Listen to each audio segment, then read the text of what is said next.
ओम शांति। हाणे असां बाबा खे यादि था करूं। मां आत्मा भ्रुकुटी जे विच में वेठी आहियां। निराकार रूप में बाबा खे यादि करो। मन में कोई बि ॻाल्हि हुजेव बाबा खे ॿुधाए छॾो।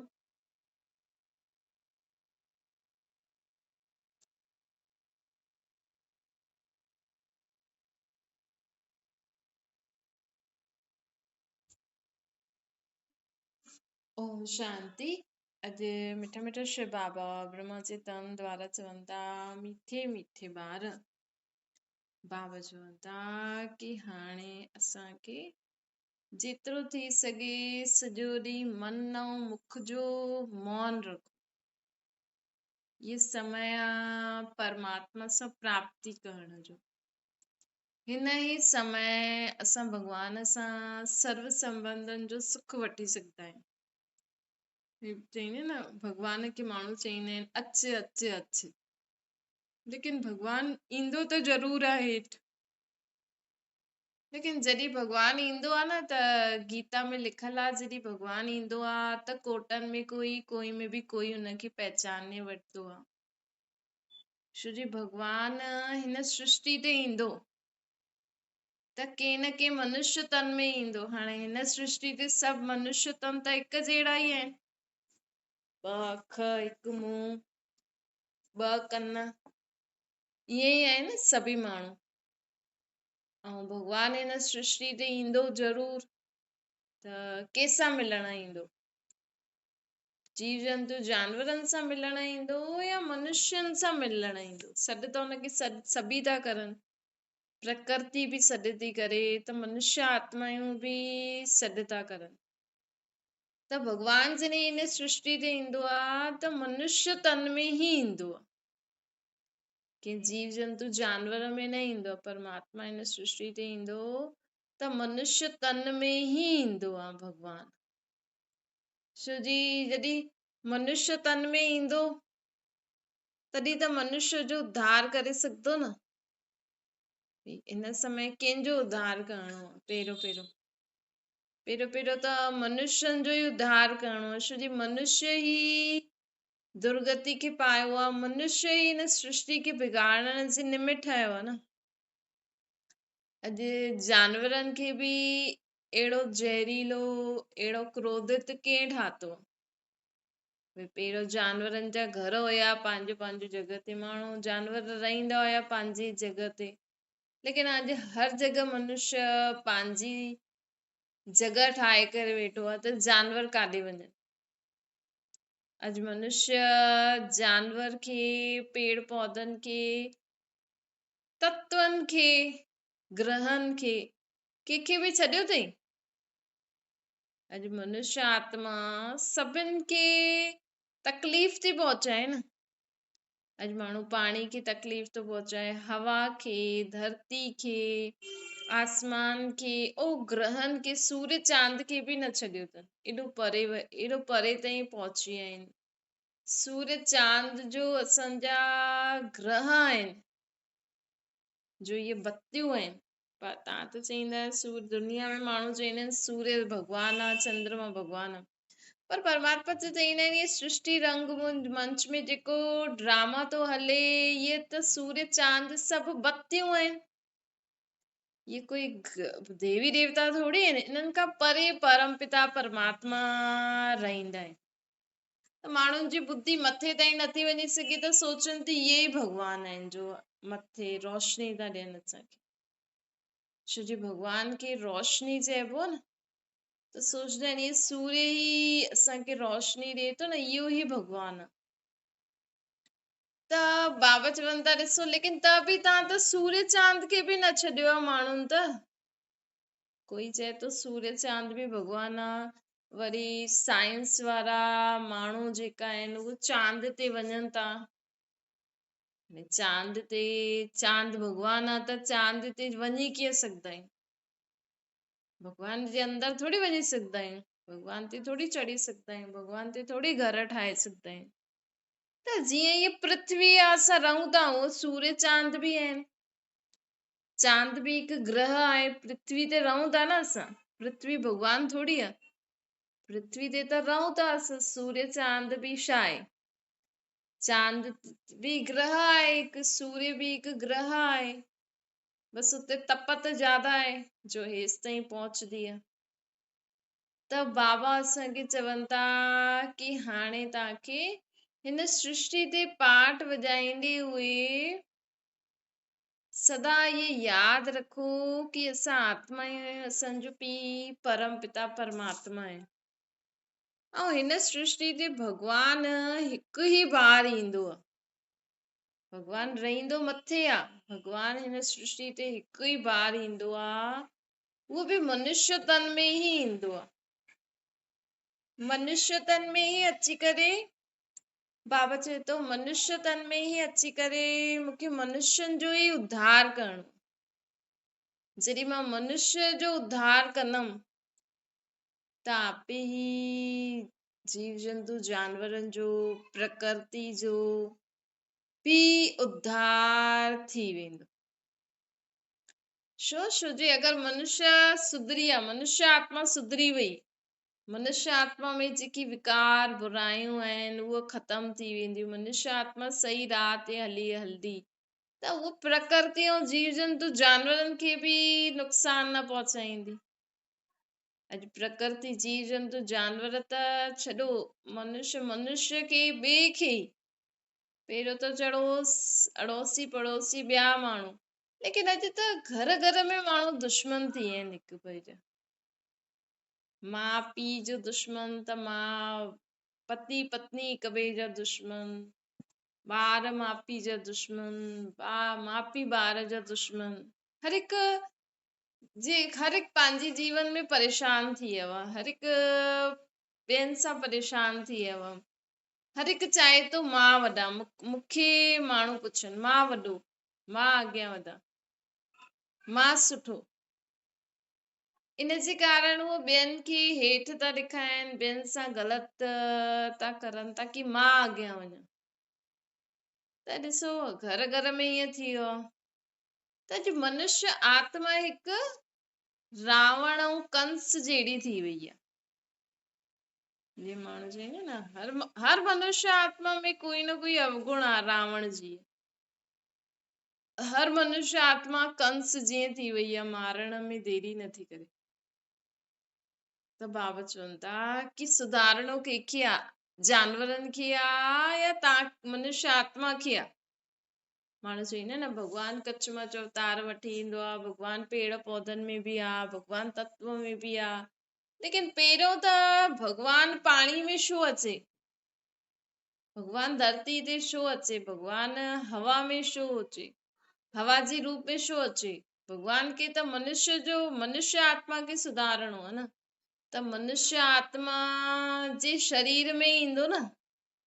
भई अॼु माण्हू भॻवान अगरि पेड़ पौधनि में हूंदो भॻवान, त पेड़ पौधा ॻाल्हाए सघंदा छा? पेड़ पौधा ॻाल्हाए सघंदा? अॼु भॻवान अगरि हवा में आहे त हवा ॻाल्हाए सघंदी? भॻवान अगरि सूर्य चांद में आहे त भॻवान सूर्य चांद ॻाल्हाए सघंदो? ही त दुनिया में माण्हू ॾेखारींदा आहिनि कि हा उनखे मथां सूर्य देवता ईअं कई, इहे सभु सही ॻाल्हि थी सघंदी आहिनि छा? तव्हां में एतिरी सम्झ त आहे न। त परमात्मा असांखे सुधारणो आहे त भॻवान बि असां जहिड़ो ई शरीर वठी करे ईंदो न, छो जो हुनखे ख़ुदि जो त शरीर वठिणो न आहे, हुनखे अचिणो आहे ॿिए जे शरीर में। छो जे अगरि उहो ख़ुदि जो शरीर वठे त हुनजा माउ पीउ बि थी वेंदा, त माउ पीउ हुन खां वॾा थी वेंदा, लेकिन भॻवान त सभिनि जो वॾो आहे। पोइ अगरि उहो ख़ुदि जो शरीर वठी करे अचे त कंहिं न कंहिं धर्म में फसणो पवंदो, छो जे देह सां गॾु धर्म बि हूंदा आहिनि। अॼु बिना शरीर जी आत्मा जो कोई धर्म आहे? आत्मा जो असुल शांति धर्म आहे, शुद्धता धर्म आहे, सदा शुद्ध रहण, सदा शांत रहण। लेकिन जॾहिं आत्मा हिन शरीर रूपी चोले में ईंदी आहे त हुनखे हिन दुनिया जे हिसाब सां, दैहिक धर्मनि जे हिसाब सां हलणो पवंदो आहे, लेकिन असल में आत्मा शुद्ध आहे। त बाबा चवनि था ॾिसो, त मां बि अगरि कंहिं शरीर में अचां त मूंखे बि कंहिं न कंहिं धर्म में फसणो पवंदो।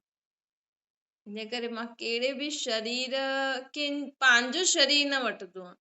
भई ॿिए जे शरीर में प्रवेश करे कमु करे हली वेंदो आहे, बाक़ी मां पंहिंजो शरीर न वठंदो। ऐं मां कंहिंमें ईंदो आहे, मां साधारण मनुष्य तन में ई ईंदो आहे। सत्यनारायण जी कथा में लिखल आहे न, बूढ़ो ब्राह्मण जे रूप में भगवान ईंदो आहे। त भगवान हिन समय हिन सृष्टि ते बूढ़े 60 वर्ष जी आयु खां पोइ माण्हू बुढ़ापे में थी वेंदो न, अहिड़े शरीर में अची करे असांखे ज्ञान ॾे थो। लेकिन अॼुकल्ह ॾाढा ॿुढा माण्हू निकिरी आहिनि जो ख़ुदि खे संत सन्यासी भगवान चवंदा, असां भगवान आहियूं। ॾाढा सारा ॿुढा थी विया आहिनि त माण्हू मुंझी पिया आहिनि कहिड़े ॿुढे तन में ईंदो।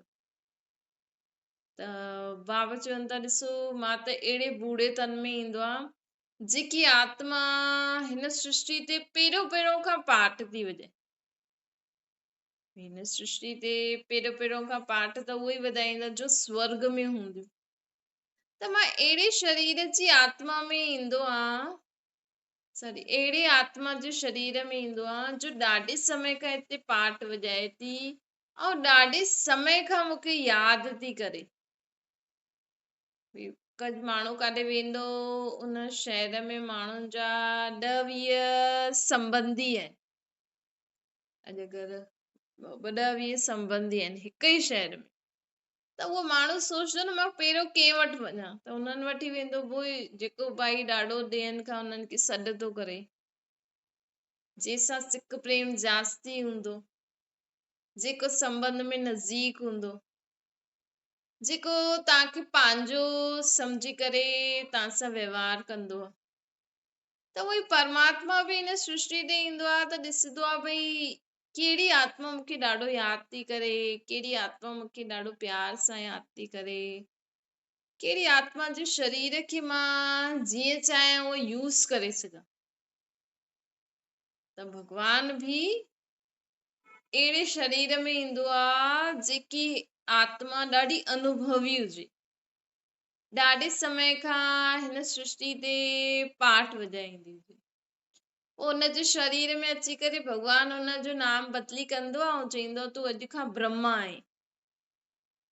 छो जी परमात्मा चईंदो आहे भई दुनिया वारा चईंदा आहिनि कि मां ब्रह्मा द्वारा सृष्टि नई दुनिया ठाती, त मां हाणे हिनजे शरीर में आयो आहियां त हुनजो नाम ब्रह्मा रखंदा आहिनि। पोइ हुनजे शरीर में अची करे हुनजे मुख सां ज्ञान ॾींदा आहिनि। गौमुख जी महिमा आहे न, गौमुख जी छो महिमा आहे? छो जी परमात्मा अची करे मनुष्य जो, गांइ जो न मुख खे यूज़ करे। गांइ जे मुख सां गंगा न निकिरंदी आहे। ये त जे मनुष्य तन में परमात्मा प्रवेश कंदो आहे न, हुनजे मुख कमल द्वारा परमात्मा असांखे ज्ञान ॾींदा आहिनि। हुनजे मुख कमल द्वारा भगवान असांखे ज्ञान ॾींदा आहिनि न, इन करे दुनिया में गौमुख जी ॾाढी महिमा आहे। त बाबा चवनि था कि मां हाणे वरी खां हुन ई साधारण तन में आयो आहियां। पोइ अची करे परमात्मा छा कंदा आहिनि? भगवान असांखे चईंदा आहिनि कि हे जीव जी आत्मा, पंहिंजे देह जे धर्मनि खे भुलिजो। हाणे ये जो माण्हू पंहिंजे देह जे धर्मनि में फसियल आहे न, ये मुस्लिम, ये हिंदू, ये सिख, ये सिंधी, ये फलानो फलानो आहे, ये मराठी आहे, गुजराती आहे, ये जैनी आहे, ये जाट आहे, ये ॿी जाति जो माण्हू कंहिंखे कोई कोई न नंढी जाति जा माण्हू आहिनि। मतलब आहियूं असां सभु आत्मा हिकु परमात्मा जे वार परमधाम में रहण वारियूं। ऐं हिन सृष्टि ते माण्हुनि कहिड़ी कहिड़ी जात मिली वई आहे न, ये सभु कंहिं ठातियूं आहिनि? पहिरियों त एॾो न हुयो। पहिरियों त हिन सृष्टि ते सिर्फ़ु हिकु देवी देवता धर्म ई हुयो, बसि हिकु ई धर्म हुयो पहिरियों हिन सृष्टि ते। चलो अॻियां वधो त चलो इस्लामी, बौद्धिक, क्रिश्चन जो धर्म। लेकिन हाणे ॾिसो दुनिया में केॾा अलॻि अलॻि धर्म थी विया आहिनि। माण्हू सभु पंहिंजो पंहिंजो धर्म ठाहिण में लॻी वियो आहे, तॾहिं त दुनिया में लड़ाई झगड़ा आहिनि न। त बाबा चवनि था कि तव्हां ये याद रखो कि हाणे परमात्मा इन सृष्टि ते अची करे ब्रह्मा बाबा जे मुख कमल द्वारा असांखे ज्ञान था ॾियनि। छो जी भगवान हाणे इन सृष्टि ते नई दुनिया जी स्थापना थो करे। त बाबा चवनि था ॾिसो भले तव्हां पढ़ाई करो, तव्हांजा ॿार पढ़नि लिखनि था, नौकरी धंधो था करो, कुझु बि करो, लेकिन हाणे न सदा हल्को थी करे करो, भारीपन न लायो। तव्हांजा ॿार नथा पढ़नि, नथा सुधरनि, चलो ठीकु आहे, कुझु त पढ़नि था न, चलो ठीकु आहे, इहे थोरा बिज़ी था आहिनि न, ईअं ई सोचे करे मन खे शांत करो। ज्यादा हा हा हू करण सां, ज्यादा चिल्लाइण सां छा थींदो? ॿार वैसे त रोज हुनखे पढ़ायो था, लेकिन अगरि सुठी रीति नथो पढ़ी सघे, नथो मार्क्स लाए सघे त छा कंदा ॿुधायो? नंढी ॻाल्हि करण लाइ चलो कुझु त पढ़े थो, हुन में ई ख़ुशि रहो। तव्हां वटि धंधे में एॾो पैसो नथो अचे, परेशान न थियो, चलो कुझु त अचे थो। अॼुकल्ह त गवर्नमेंट बि सभु फ्री में थी ॾे, गवर्नमेंट खे बि लिखा पढ़ी करे ॾियो, असांजी एतिरी कमाई न आहे, त उहा बि तव्हांखे मदद कंदी आहे। न न त हर हिक खे एतिरो त हूंदो ई आहे कि उहो पंहिंजी दाल रोटी खाई सघे, त हिन में ई संतुष्ट रहो, चलो कुझु त आहे असां वटि। तव्हांजा जेका संबंधी अथव, चलो सभु तव्हां सां नथा पुछनि, कोई त पुछंदो हूंदो न, त परमात्मा संबंधी त आहे। तंहिंजे करे परमात्मा असांखे चईंदा आहिनि कि हाणे हिन सृष्टि ते पाठ वॼाइण जे समय सदा ये यादि रखो कि मां आत्मा आहियां, मुंहिंजो बाप परम पिता परमात्मा आहे, ऐं मां हिन सृष्टि ते सभिनि खे सुख शांति ख़ुशी ॾियण आई आहियां। त असांजा हर बोल, हर कराम, हर व्यवहार असांजो अहिड़ो हुजिणो खपे जंहिंसां माण्हुनि खे सुख शांति ख़ुशी मिले। ऐं हिन समय परमात्मा हिन बूढ़े ब्राह्मण तन में अची करे असांखे ऊच ते ऊच ज्ञान था ॾियनि, स्वर्ग जो वरसो था ॾियनि। भगवान हाणे हिन सृष्टि ते अची करे छा था करनि? असां आत्माउनि खे स्वर्ग जो वरसो था ॾियनि। बाबा चवनि हिन समय माण्हू त अञा ताईं सोचनि था भई अञा कलयुग नंढो आहे, अञा त घोर कलयुग ईंदो, अञा कहिड़ो कलयुग ईंदो, इहे ई त आहे, एॾो दुख आहे, अञा कहिड़ो दुख ॾिसणो अथव जो अञा इंतजार था करो, अञा त दुख थींदो, पोइ भगवान ईंदो। पर परमात्मा चए थो सभिनि खे ॿुधायो मां अची वियो आहियां। भगवान हिन सृष्टि ते अची करे नई दुनिया जी कार्य बि शुरू करे छॾियो अथई। हाणे उहो कार्य बि ख़तम थियण वारो आहे, लेकिन दुनिया जा कई माण्हू अञा ताईं इहे ई सोचनि था कि भगवान अञा ईंदो। छो जी सोचनि था भगवान कृष्ण जे रूप में ईंदो, सिख माण्हू चवनि था भगवान असांजे गुरु नानक गुरु गोबिंद सिंह जे रूप में ईंदो, मंदिर वारा चईंदा भगवान असांजी देवियुनि जे रूप में ईंदो, ॿियो कोई चईंदो असांजो भगवान हनुमान जे रूप में ईंदो, गणेश जे रूप में हूंदो, कोई चईंदा आहिनि भगवान जीव जंतु जानवरनि जे रूप में ईंदो, कोई चईंदो सूर्य चांद जे रूप में ईंदो, कोई चईंदो पेड़ पौधे द्वारा रूप में ईंदो। हाणे ॾिसो हिकु भगवान त केॾा सारा रूप ठाहे रखे, इहे त उहो ई थियो न, तव्हांजा 10 ॿार आहिनि सम्झो, 10 ई ॿार चवनि था कि मम्मी तव्हां त मूंखे मूंसां मिलण अचो न त इहे कपिड़ा पाए अचो। तव्हांजो ॿियो ॿार चईंदो इहे कलर जा कपिड़ा पाए अचो, उहो चईंदो इहे कलर जा कपिड़ा पाए, उहो चईंदो अहिड़ी ड्रेस पाए अचो, उहो चईंदो फलानो ड्रेस पाए। चईंदा न मां त हिकु ई आहियां, अलॻि अलॻि ड्रेस छा? ड्रेस कहिड़ी पई हुजे, तव्हांखे शिकिल सां मिलणो आहे, ड्रेस सां मिलणो, मूंसां मिलणो आहे न, त कपिड़नि खे छो था? तव्हां ईअं ई चईंदा न भई माण्हू चए न तव्हां त इहे 10 ड्रेस अलॻि अलॻि पाए करे असां सां मिलो, त माण्हू बि इहे ई चवनि था। हाणे भगवान त निराकार ज्योतिर्बिंदु, हुनखे त पंहिंजो शरीर ई न आहे। तव्हां चओ था हे भगवान असांखे हिन रूप में अची करे दर्शन ॾे, उहो चए थो हिन रूप में, उहो चए थो हिन रूप में, त ॿुधायो भगवान छा करे? भगवान बि असांजी भावना जे अनुसार असांखे उन रूप में दर्शन ॾींदो आहे। लेकिन हिन जो मतलब इहो न आहे कि उहा देवी देवता, उहा पेड़ पौधा, उहो जीव जंतु जानवर, उहो गुरु संत सन्यासी कोई भगवान थी विया। भई सम्झो तव्हांजी कोई देहिक गुरु आ, तव्हां चओ था इन ही रूप में मूंखे भगवान दर्शन ॾे। अगरि तव्हांखे पंहिंजे गुरु जे रूप में भगवान दर्शन बि ॾेई छॾियईं, पोइ तव्हां छा कंदव? तव्हां चईंदो ये गुरु ही मुंहिंजो भगवान आहे। ये सही आहे चइण? अॼु अगरि तव्हां पंहिंजे पुट खे कंहिं द्वारा चीज पहुचाई, त छा तव्हांजो पुट हुन ई माण्हू खे पंहिंजी माउ सम्झंदो? हू त चईंदो न हिननि द्वारा मूंखे ॾिनई, मुंहिंजी माउ मूंखे मोकिलियो अथई। हीअं थोड़ी उहो ॾियण वारो ई माउ पीउ थी वियो, उनखे ई तव्हांजो पुट हाणे पंहिंजी माउ सम्झंदो, तव्हां खां पुछे बि न। त हिते उहा ई ॻाल्हि थी वई न, परमात्मा त निराकार ज्योतिर्बिंदु परम धाम में रहण वारो, उहो हेठि अची न सघंदो आहे, पंहिंजो शरीर वठी न सघंदो आहे। हा, हिकु बार ईंदो आहे ॿिए जे शरीर में, उहो बि हिक जे ई शरीर में ईंदो आहे, अलॻि अलॻि जे शरीर में न ईंदो आहे। त अॼु भॻवान, तव्हां चओ भॻवान मूंखे हिन रूप में दर्शन ॾे,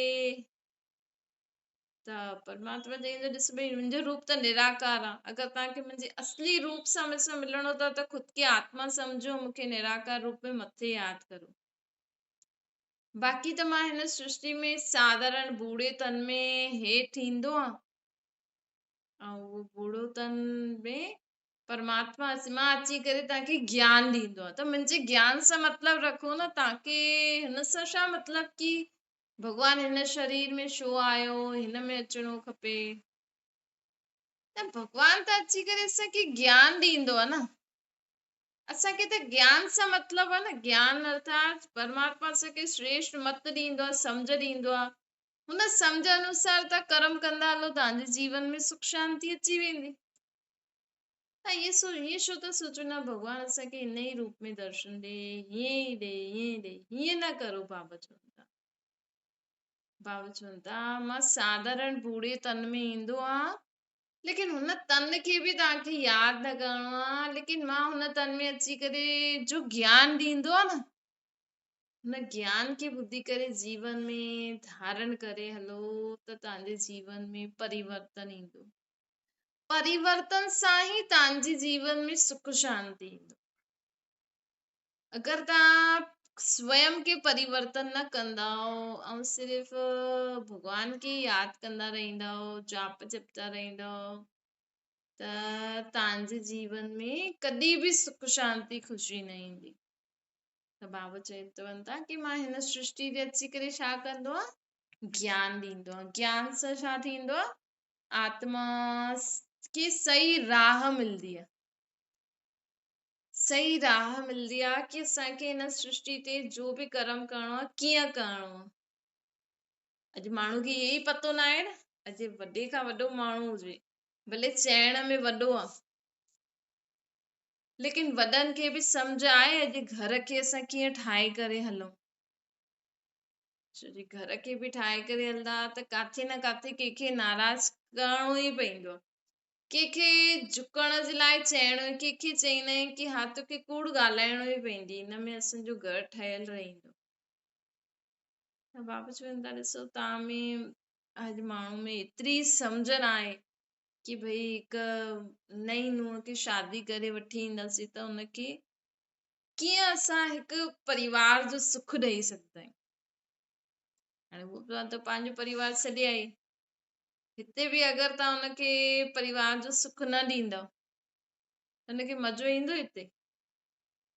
पर माण्हू खे अॼु इहो ई अकुल न आहे। चइण में ससु सहुरो पति थी वियो, लेकिन हिकु माण्हू खे कीअं असां एडजस्ट करायूं हुन घर में, उहो ई अकुल न आहे। त पोइ तॾहिं त माण्हू भॻवान खां मत मांगे थो न, हे भॻवान असांखे अची करे सही राह ॾेखारे।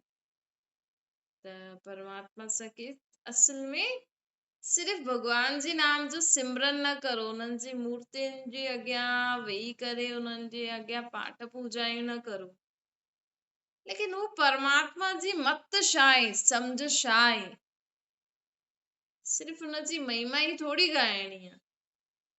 लेकिन वो हुनखे असां यादि था करूं कि असांजो दुख शांति दूर कर, असांखे अची करे सुख शांति ॾे, त भॻवान पुछंदा आहिनि भई तव्हांखे दुख कंहिं ॾिनो, दुख छो थो थिए तव्हांखे?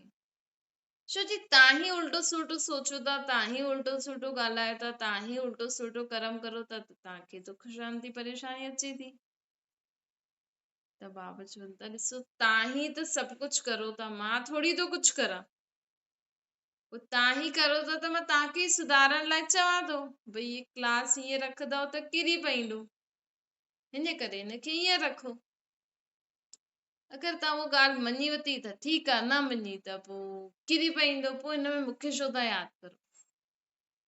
त भॻवान अची करे असांखे हिन सृष्टि ते ज्ञान ॾींदा आहिनि, उन ज्ञान खे धारण करे असांखे जीवन में हलंदासीं त ई असांजे जीवन में सुख शांति ख़ुशी ईंदो। त हाणे भॻवान सर्वव्यापी न आहे, भॻवान कण कण में न आहे, तव्हांजे अंदर या कंहिंजे अंदर बि न आहे। परमात्मा त परम धाम में रहण वारो हिन सृष्टि ते, बाबा चवनि था हिन सृष्टि ते मां ईंदो आहियां पाठ ॿुधाइण, ऐं मां हाणे हिन समय ईंदो आहियां कलयुग जे अंत सतयुग जे आदि जे विच जे संगम युग ते ई मां अची करे हिन सृष्टि खे वापसि सां नयो ठाहींदो। त तव्हांखे बि अगरि परमात्मा जे दुनिया में हलणो आहे, परमात्मा जे नई दुनिया ठाहिण जे कार्य में मददगार थियणो आहे, त सिर्फ़ु हिकु कमु करो, सिर्फ़ु अॼु खां न भॻवान खे निराकार रूप में यादि करो, ख़ुदि खे आत्मा सम्झी करे, ऐं उनखे पंहिंजो पीउ सम्झी करे यादि करो, मुंहिंजो बाबा आहे। भॻवान केरु आहे? असांजी आत्मा जो पीउ, मुंहिंजो बाबा। तव्हां करे ॾिसो, सदा यादि रखो मुंहिंजो त हिकु निराकार परम पिता परमात्मा मुंहिंजो बाबा आहे मूंसां गॾु। बाबा खे यादि करे सुबुह जो उथी करे उन्हनि सां गुड मॉर्निंग करो, उन्हनि खे साथी ठाहे करे कर्म करो, त ॾिसो तव्हांजे जीवन में ॾाढो तव्हांखे अलॻि अलॻि अनुभव थींदो, ऐं असां परमात्मा जी नई दुनिया में हलण जे लाइ लाइक़ बि थी वेंदासीं। अच्छा, मीठे मीठे सिकल जे ॿारनि प्रति माता पिता बाप दादा जो यादि प्यार और गुड मॉर्निंग। रूहानी बाप जी सभिनि रूहानी ॿारनि खे नमस्ते। असांजी बि रूहानी माता पिता बाप दादा खे यादि प्यार गुड मॉर्निंग और नमस्ते। वरदाना मुंहिंजे खे तंजे में परिवर्तन करे उड़ती कला जो अनुभव करण वारा डबल लाइट रहो। बाबा चवनि था ये विनाशी तन ऐं धन, ये विनाशी तन आहे न तव्हांजो शरीर विनाशी हूंदो न, धन बि विनाशी आहे ऐं मन बि पुराणो आहे। त बाबा चवनि था ये सभु मूंखे ॾेई छॾो संकल्प सां। बाबा ये तन बि तव्हांजो, धन बि तव्हांजो, मन बि तव्हांजो, हाणे तव्हांखे जीअं हलाइणो अथव हलायो। कॾहिं बि कोई बीमार हुजे या कोई बि ॻाल्हि थिए न, बीमार ना बि आहे, अगरि तव्हांखे कंहिंजी चिंता थींदी आहे त तव्हां सदा इहे संकल्प करो, बाबा ये तव्हांजा ॿार अथव, हिननि खे जीअं हलाइणो आहे तव्हां ही हिननि सां हलवायो। कोई बीमार हुजे त हुनजे लाइ चओ भई इन आत्मा खे कोई कमु हुजे त हिन जो शरीर ठीकु करे छॾो, न त हिनखे ॿियो शरीर ॾेई छॾो न। इहे असांखे परमात्मा खे चइणो खपे, भॻवान हिन जो शरीर ठीकु, ये ठीकु थी वञे, ये ठीकु थी करे हले। लेकिन छा थींदो आहे कॾहिं कॾहिं कोई बीमारी में असां त चईंदा आहियूं ठीकु थी वञे, ठीकु थी वञे, ठीकु थी वञे, त उहो ठीकु त ईअं एतिरो थी वेंदो आहे, लेकिन हुनजी सेवा करणी पवंदी आहे, ऐं सेवा कंदे कंदे माण्हू थकिजी पवंदा आहिनि। त हमेशा परमात्मा खे ईअं चइणो खपे कि भॻवान अगरि हिन आत्मा को कोई कमु कराइणो आहे अञा बि हिन जन्म में, त हिन जे शरीर खे ठीकु करे छॾो ताकी पंहिंजो कमु ख़ुदि करे। छो जो अॼुकल्ह माण्हू सेवा करण में ॾाढो महिनत लॻंदी आहे, पोइ माण्हू पंहिंजो शरीर ई न हले त ॿियनि जी कीअं महिनत, संभाल कंदा, न त हिनखे ॿियो शरीर ॾेई छॾो। त परमात्मा चए थो कि तव्हां पंहिंजो तन मन धन मुंहिंजी नाम करे छॾियो, कि शरीर मुंहिंजो न आहे, ये भगवान जो आहे, ये मन मुंहिंजो न आहे, ये भगवान जो आहे, ये धन मुंहिंजो न आहे, ये भगवान जो आहे। ऐं मुंहिंजो सम्झी करे यूज़ करो, मूंखे यादि करे। त परमात्मा असांजी सदा मदद कंदो रहंदो, कॾहिं बि मुंहिंजे में फसो न। सदा चओ ये सभु तुंहिंजो आहे, तुंहिंजो आहे, तुंहिंजो आहे। मुंहिंजो त हिकु शिव बाबा परम पिता परमात्मा, जेके माण्हू चईंदा आहिनि न गुरु बाबा। गुरु बाबा केरु हूंदो आहे? गुरु नानक देव न हूंदो आहे गुरु बाबा, परमात्मा हूंदो आहे असांजो सच्चो सच्चो गुरु बाबा, निराकार रूप में। जॾहिं बि चओ गुरु बाबा, शिव बाबा, भगवान, ईश्वर, अल्लाह, तॾहिं तॾहिं असांखे निराकार रूप में भगवान जी यादि अचणी खपे। के बि देहधारी रूप में भगवान खे यादि करणु ठीकु न हूंदो। तव्हांजे घर में घणियूं मूर्तियूं लॻल आहिनि भगवान जी, ये सभु ग़लति आहिनि, ये सभु कूड़ियूं आहिनि। भगवान जो रूप त निराकार आहे, तव्हां त भगवान जी कूड़ियूं पिक्चर रखी आहिनि। तव्हांजे घर में या दुनिया में जेतिरा बि माण्हू मंदिर टिकाणा ठाहे करे भगवान जा रूप ठाहे करे वेठो आहे न, ये सभु कूड़ आहिनि। तॾहिं त चइबो कूड़ी दुनिया आहे। ये कूड़ी दुनिया में भगवान जी बि कूड़ियूं ई शक्लियूं ठाहे रखी अथनि। काथे चईंदा आहिनि भगवान जो नाम रूप न आहे, काथे भगवान जा एॾा सारा रूप ठाहे रखी अथनि, त कूड़ था ॻाल्हाइनि न। तॾहिं त चईंदा आहिनि न कि हे भगवान अच असांखे सही राह ॾेखारे। त भगवान बि अची करे असांखे सही राह ॾेखारे थो कि मुंहिंजूं इहे कूड़ियूं पिक्चर हाणे ख़तम करो। मां निराकार ज्योतिर्बिंदु आहियां, मूंखे निराकार रूप में ही यादि करो। अच्छा, मीठी मीठी सिकल जे ॿारनि प्रति माता पिता बाप दादा जो यादि प्यार और गुड मॉर्निंग। रूहानी बाप जी असां सभिनि रूहानी ॿारनि खे नमस्ते। असांजी बि रूहानी माता पिता बाप दादा खे यादि प्यार गुड मॉर्निंग ऐं नमस्ते। वरदान आहे मुंहिंजे खे तुंहिंजे में परिवर्तन करे उड़ती कला जो अनुभव करण वारा डबल लाइट ठहो। बाबा चवनि था ये विनाशी तन ऐं धन पुराणो मन मुंहिंजो न आहे, बाप खे ॾेई छॾियो त मुंहिंजे में फसो न, सदा तुंहिंजो तुंहिंजो चई करे न्यारो रहो। मुंहिंजो चईंदव त बोझ लॻंदो, तुंहिंजो चईंदव त लाइट थी वेंदव, हल्को थी वेंदो। जॾहिं कोई ॿिए कंहिंजी चीज हूंदी आहे उहो ख़राब थी वञे त असांखे बोझ न लॻंदो आहे न, भई हुनजी चीज आहे उहो ॾिसे। त बाबा ई चवनि था कि पंहिंजो न सम्झो, मुंहिंजो सम्झो, सदा हल्को रहो। हल्के रहण में ही मज़ो आहे। स्लोगन आहे शक्तिशाली आत्मा उहा आहे जिते कोई बि व्यक्ति व प्रकृति जो प्रभाव न पए। असां आत्मायूं परमात्मा जी शक्तिशाली आत्मायूं आहियूं न, त असांखे कंहिं बि माण्हू प्रकृति जो प्रभाव न पइणो पए। छा ओम शांति। बाबा खे यादि करो।